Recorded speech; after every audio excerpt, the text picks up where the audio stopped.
এই যে রমজান মাস চলতেছে, তারপরে সুদ জুয়া ঘুষ কি বন্ধ হয়েছে না চলতেছে? রসুল বলেছেন হাদিস শরীফের ভেতরে, রমজান মাস যখন আসে শয়তানকে আল্লাহ শেকল দিয়ে বন্দি করে। এই হাদিস শুনছেন না? এখন শয়তান তো শেকল দিয়ে বন্দি, সুদখোর সুদ চালাই যাচ্ছে, বরং সুদের ব্যবসা আরো জমজমাট। রোজার দিন গরিব মানুষ বিপদে, সুদের কারবার জমজমাট। ও আগে 100 টাকায় 10 টাকা সুদ খাইতো, রোজা আসলে 20 টাকা লাগাছে। এ কথা কম। আর যে ঘুষ খায় ওরা ডাইরেক্ট টাকা খাচ্ছে না, বলছি তো টাকা একটু ড্রয়ের মধ্যে রেখে যাও, আমি মাগরিবের ইফতারের পরে গণনা করে নেব। এরকম ব্যাপার আছে না নাই? তাহলে কি বোঝা গেল? আল্লাহ শয়তানকে বন্ধ করছে, কিন্তু বন্ধ করার পরেও যারা সুদ খাচ্ছে, ওই লোকটা যদি নিজেই শয়তান হয়, এ কথা কর না কা, যাই ঘুষ খাচ্ছে ও তো নিজেই শয়তান। আর যারা বিশেষ করে বাংলার জমিনে ইফতার মাহফিল বন্ধ করে দিচ্ছে, এরা হলো বড় শয়তানের দল। বাংলাদেশে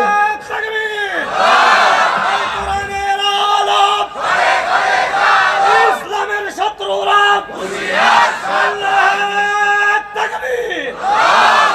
বসেন, সময় কম, আমার দিকে লক্ষ্য করেন। হক কথা বলার দরকার আছে না নাই? আজকে বর্তমানে পৃথিবীর ভেতরে আগে জুয়া চলতো তাস দিয়ে গ্রামে গ্রামে, এখন জুয়া চলতেছে মোবাইলের ভেতরে। এই যে ভারতে আইপিএল চলতেছে, বাংলাদেশে বিপিএল চলে, যুবক যুবতীরা ঘরের মধ্যে বসে থেকে মোবাইলের ভেতরে জুয়া খেলে, আছে না নাই? বাংলাদেশে আপনার ভারতে আইপিএল শুরু হয়ে গেছে, জমজমাট অবস্থা। তবে গতকালকে একটা নিউজ দেখার পরে খুবই আনন্দিত হয়েছি। বাংলাদেশের একটা খেলোয়াড় মোস্তাফিজুর রহমান, যুবকেরা চিনে থাকবে, তিনি আইপিএল এর মধ্যে খেলতে গেছে।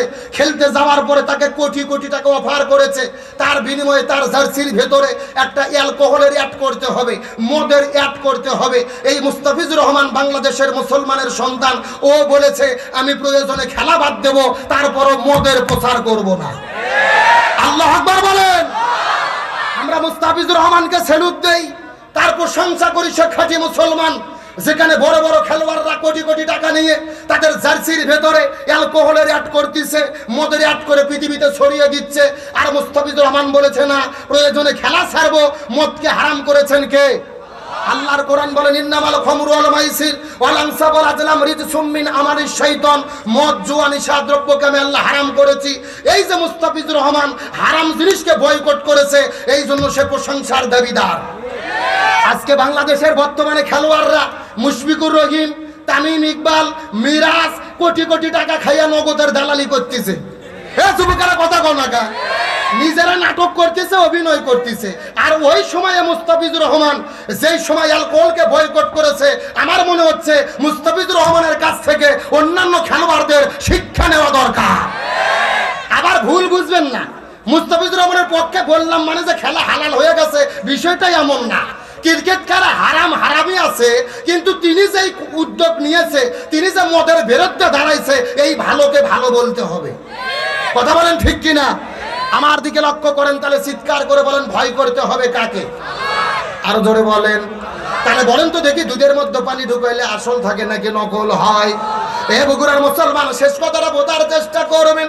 এইরকম মা যখন বারবার ডাকতে বলে মিয়ারে দুধের মধ্যে পানি ঢুকাইয়া দাও, দুধটা বিক্রি করতে হবে, এমন সময় মিয়াটা ডাকতে বলে মা আমি যদি দুধের মধ্যে পানি ঢুকাই তাহলে তো হযরত ওমর ফারুক অর্ধ পৃথিবীর খলিফা, কোরআনদার সমাজ পরিচালনা করে, আমাকে যদি ধরতে পারে হাতের মধ্যে থেকে আমার দেহ থেকে হাতটা কেটে দেবে, আমি তো কেমনে করে দুধের মধ্যে পানি মিশাইব?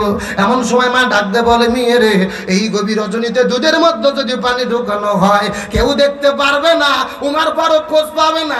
এমন সময় মেয়েটি ডাকতে বলে মা গো এই গভীর রজনীতে আমি যদি দুধের মধ্যে পানি ঢুকাইয়া দেই কেউ দেখতে পারবে না, কিন্তু গভীর রজনীতে যিনি দেখতে পারবেন তিনি হলেন আমার আল্লাহ। লিল্লাহ তাকবীর।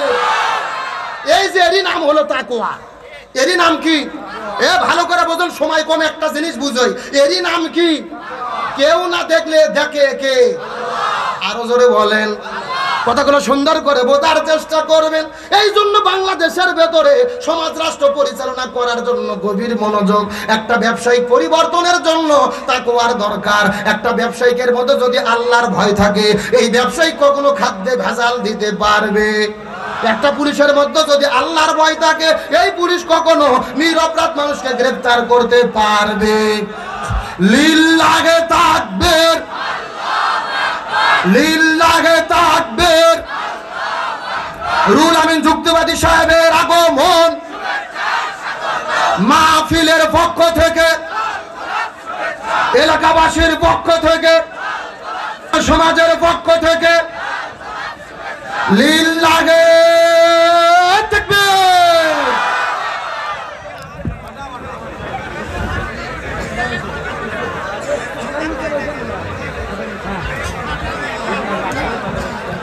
আলহামদুলিল্লাহ বলেন। আমাদের বগুড়া জেলার কৃতি সন্তান, শুধুমাত্র বগুড়া জেলা নয়, বাংলাদেশের আঞ্চলিক ভাষায় যতগুলো বক্তা ওয়াজ করে বেশি পরিচিত, তার মধ্যে আমাদের বগুড়া জেলার রুহুল আমিন যুক্তিবাদী আমাদের চাচা অন্যতম। কথা বলেন ঠিক কিনা? আমার তো মনে হয় আমাদের বগুড়া জেলার মানুষদের আমার চাচাকে বেশি কদর করা দরকার। তার কারণ আমাদের বগুড়া জেলার বগুড়া ভাষাকে তামাম পৃথিবীতে ভাইরাল করে দিয়েছে। কথা বলেন ঠিক কিনা? গভীর মনোযোগ, ভালো করে বুঝবেন। যেই মুরব্বীকে আপনারা অন্তর থেকে ভালোবাসেন, আমরাও ভালোবাসি, আমি তাকে বাবা হিসেবে শ্রদ্ধা করি। তিনিও আমাদেরকে যে গোলাম রব্বানী যুক্তিবাদী ভাই আছেন, আমি রয়েছি, বিশেষ করে বগুড়া জেলার যত বক্তা আমাদেরকে সন্তান হিসেবে তিনি স্নেহ করেন, ভালোবাসেন। বিশেষ করে আমাদের বগুড়া জেলার আমরা যত বক্তা রয়েছি, প্রত্যেকটা বক্তার এখন আমাদের মুরব্বী হলো দুইজন।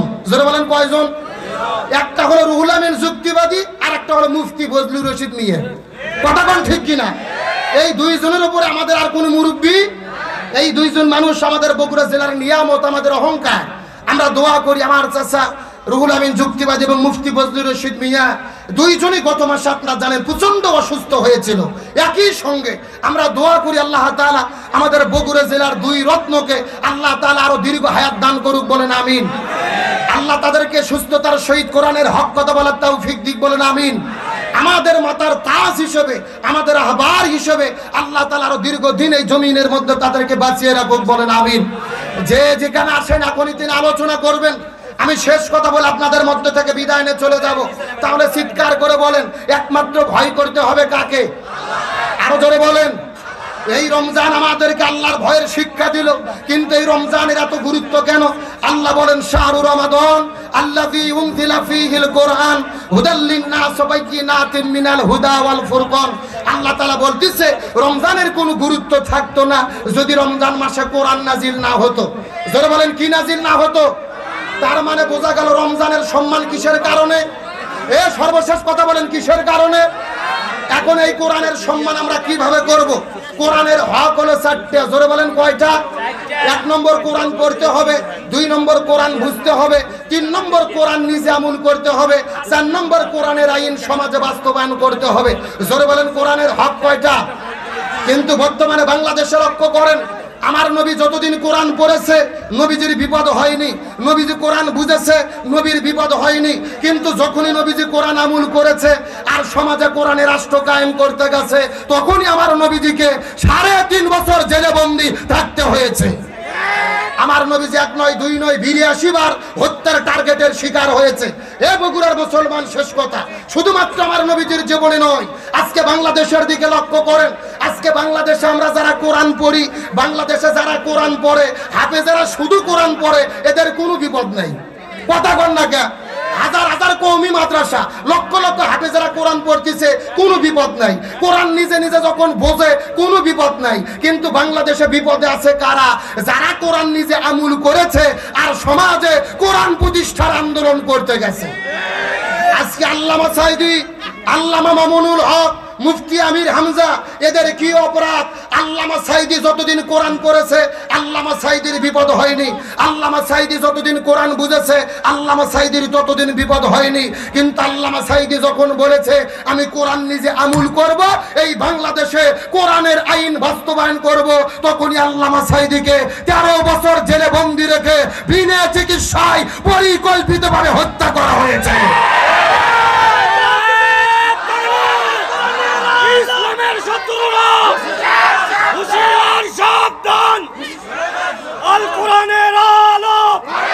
যে আমি শেষ কথা বলি, সময় কম, তার মানে বোঝা গেল কোরআন পড়লে বিপদ হয় না, কোরআন বুঝলে বিপদ হয় না, কোরআন আমল করতে গেলে বিপদ হয়, আর কোরআন প্রতিষ্ঠার আন্দোলন করতে গেলে বিপদ হয়। এ কথা কন না কেন? আজকে বাংলাদেশে যারা কোরআন পড়ার দলে এদের কোনো বিপদ নাই, যারা কোরআন বোঝার দলে এদের কোনো বিপদ নাই, যারাই বলতিছে কোরআনের আইন চাই, সৎ লোকের শাসন চাই, ওরাই খাঁচার ভেতরে বন্দী। এখন আমি শেষ কথা বলতে চাই, বগুড়ার মুসলমান কোরআনের 4টে হক আদায় করতে গিয়ে আমাদের যদি জেলে যেতে হয় রাজি আছেন? আমাদের যদি সর্বাত্মক ত্যাগ স্বীকার করতে হয় রাজি আছেন? সুতরাং রমজান মাসে শপথ গ্রহণ করব, কোরআন পড়ব, কোরআন বুঝবো, কোরআন দিয়ে জীবন গড়ব, কোরআন পড়ব, কোরআন বুঝবো, কোরআনের আমল করব, এই সমাজে কোরআন প্রতিষ্ঠার আন্দোলন করব। কারা কারা রাজি আছেন দুটি হাত আল্লাহকে তুলে দেখা। লিল্লাহে তাকবীর। আল্লাহ তাআলা আজকের মাহফিলকে কবুল করুক, বলেন আমিন। বিশেষ করে আমাদের প্রিয় ভাই গোলাম রব্বানী যুক্তিবাদী ভাইয়ের জন্য দোয়া করব। আজকে যতগুলো আলেম এখানে এসেছেন তার সৌজন্যে আমার অত্যন্ত কাছের, আমার স্নেহভাজন ভালোবাসার মানুষ আমার প্রিয় ভাই গোলাম রব্বানী যুক্তিবাদীর জন্য দোয়া করি। আপনাদেরই সন্তান, আপনাদেরই জামাই, তিনি আজকে শুধু বাংলাদেশ নয় তামাম পৃথিবীতে পরিচিত মুখ।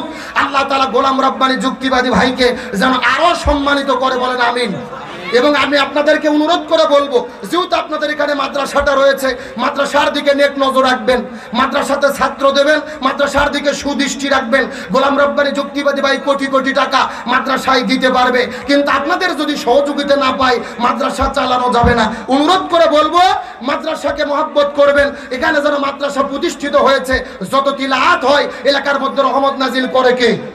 এই মাদ্রাসার পক্ষে থাকার জন্য আপনাদের উদ্যত আহ্বান জানিয়ে, যেহেতু সময় কম, প্রথমেই বলেছি আজকে এত পরিমাণ বক্তা, যতগুলো বক্তাই মাহফিলে আসবে এবং এসেছে, 5 লাখ টাকা দিলেও কেউ জোগাড় করতে পারবে না।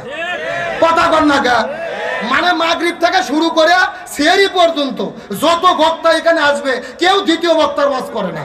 সব মাহফিলে প্রধান বক্তা এখানে এসেছে গোলাম রব্বানী যুক্তিবাদী ভাইয়ের ভালোবাসায়, আপনারাও এসেছেন। আমরা এই জন্য বলি আজকের আলোচনা শুরু হবে কিন্তু শেষ হবে না, একই অবস্থা। তারপরে যতটুকু আলোচনা আমি করেছি, যদি কষ্ট পান ক্ষমা চাই। আল্লাহ তাআলা আমাদের সকলকে আলোচনা অনুযায়ী আমল করার তৌফিক দিক, বলেন আমিন। এ বলে আমি আপনাদের মধ্য থেকে বিদায় নিচ্ছি। আসসালামু আলাইকুম ওয়া রাহমাতুল্লাহি ওয়া বারাকাতুহু।